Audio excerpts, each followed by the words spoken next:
ये होगी। और कांग्रेस साथ में अच्छी बात ये है कि इस समय सत्ता उनके पास में है नहीं, तो महत्वाकांक्षा उसे छोड़ के जाएगी ही। जो लोग भी सिर्फ कुछ सतही चीज़ों को लेके जुड़े होंगे तो जाएगी, और या जिसको लगता होगा अब कोई भविष्य है नहीं, शेष नहीं है। जहाँ तक गलवहियों वाली बात है और नज़दीकियों वाली बात है, उसको तो कोई किसी ने डिनाई नहीं किया। अभी बहुत अच्छी तरह से डॉक्टर अनिल जैहिंद जी ने भी बताया कि राज्यसभा में भी देखा उन्होंने। और जहाँ तक गुलाम नबी आज़ाद का सवाल है ना, तो वो गुलाम भी हैं और आज़ाद भी हैं, तो एक विरोधाभास उनके नाम में भी है। आप ये देखिए कि जितना उन्होंने कमाया है इन 50 वर्षों में, कोई पार्टी का शीर्षस्थ पद उन्होंने ऐसा नहीं है जिन्होंने राष्ट्रीय अध्यक्ष तक जो उनको ना मिला हो। मंत्री ज़्यादातर रहे वो, और एक से एक बड़ी जिम्मेदारियां उनको मिली।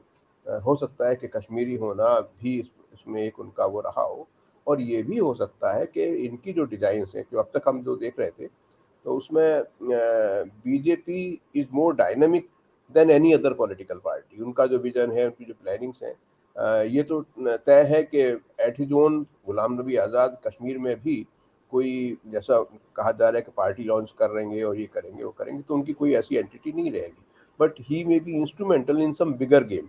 वो जो हम लोग अभी नहीं शायद पूरी बात समझ पा रहे हैं, या हमें पता नहीं है, हमारी जानकारी थोड़ी कम हो, तो उसमें कोई किसी बिगर गेम प्लान का कोई हिस्सा हो सकते हैं। एंड इसमें कुछ नई सी चीज़ नहीं है। मैं जिस बात पे अब जोर दे रहा हूँ उसमें मतलब वो मेरा अभी का वो है कि पिछले कुछ समय से कांग्रेस में एक तरीके का रिवाइवलिस्ट टेंडेंसीज बढ़ रही हैं। मतलब आंदोलन करना, विरोध करना, सड़कों पे आना, अपने संगठन को मजबूत करना, ये लॉन्ग अवेटेड था। बहुत लंबे समय पहले उनको शुरू करना चाहिए था, क्योंकि इसमें तो कोई दो राय नहीं है कि देश भर में उनकी प्रेजेंस है, एक पैन इंडिया प्रेजेंस है। तो इसका मतलब और कोई पार्टी नहीं। आप सोचिए कि उनके धुर विरोधी भी ये कहते हैं कि भाई एक कांग्रेस पार्टी है जो मुख्य विपक्षी दल है। तो ये बहुत सस्ता तरीका होता था। दुर्भाग्य से ये अब राजनीति में होने लगा कि आप अपने विरोधी का चरित्र हनन करिए, उसे हास्यास्पद बनाइए, आप उसको थोड़ा सा अंडर एस्टिमेट करिए, उसकी पब्लिक इमेज को खराब करिए। अब तक ये सारा वो चल रहा था, और जिस तरह से रिटेलिएट किया जाना चाहिए था उसी समय, जब वो कोई ना तो नेहरू को बख्श रहे थे, ना वो इंदिरा गांधी को बख्श रहे थे, ना वो राजीव गांधी को बख्श रहे थे, ना वो इवन किसी भी अपोनेंट को, वो फलानी बेगम है, वो ढिमाकी बेगम, गंदी से गंदी बातें कह रहे थे। उस समय पूरी कांग्रेस तकरीबन शालीनता के साथ में उन तमाम गालियों और अपमान को बर्दाश्त करती रही। ये उस समय रिटेलिएट करना चाहिए था, नहीं किया। चलो अब देर से सही, इस समय ये हो रहा है। लेकिन एक बात है कि जो पैन इंडिया प्रेजेंस है, वहां पे अगर नेतृत्व जो है ना हतमन हो, थका हुआ हो, एक्टिव ना हो, तो फिर आप किसी बहुत ठोस परिणाम की अपेक्षा नहीं कर सकते। अब जो एक नया कोई आप एक मॉडल लेके आए हैं, आपके पास में एक पूरा स्केड्यूल है, आप एक योजना के तहत काम कर रहे हैं, अपने संगठन को जिंदा कर रहे हैं।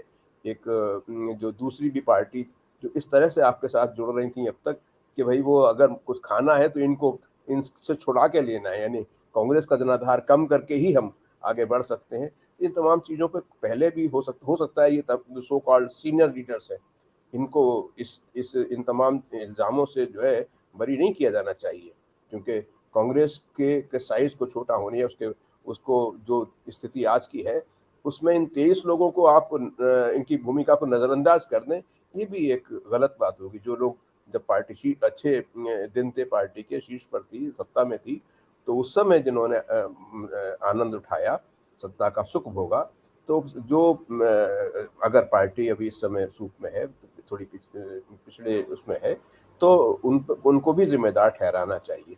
मुझे लगता है जब भी आंदोलन होता है, जन आंदोलन होते हैं, संगठन का रिवाइवल होता है, तो कुछ लोग छोड़ के जाते हैं और कुछ लोग नए जुड़ते भी हैं, नई ऊर्जा आती है। अभी इस समय जितनी बार भी मैं सुनता हूँ। और आप हमसे जुड़े रहने के लिए सब्सक्राइब करें YouTube पर, फॉलो करें ट्विटर पर और लाइक करें Facebook पर। और ज्यादा जानकारी के लिए आपको टाइप करना होगा सिर्फ न्यूज़ नशा।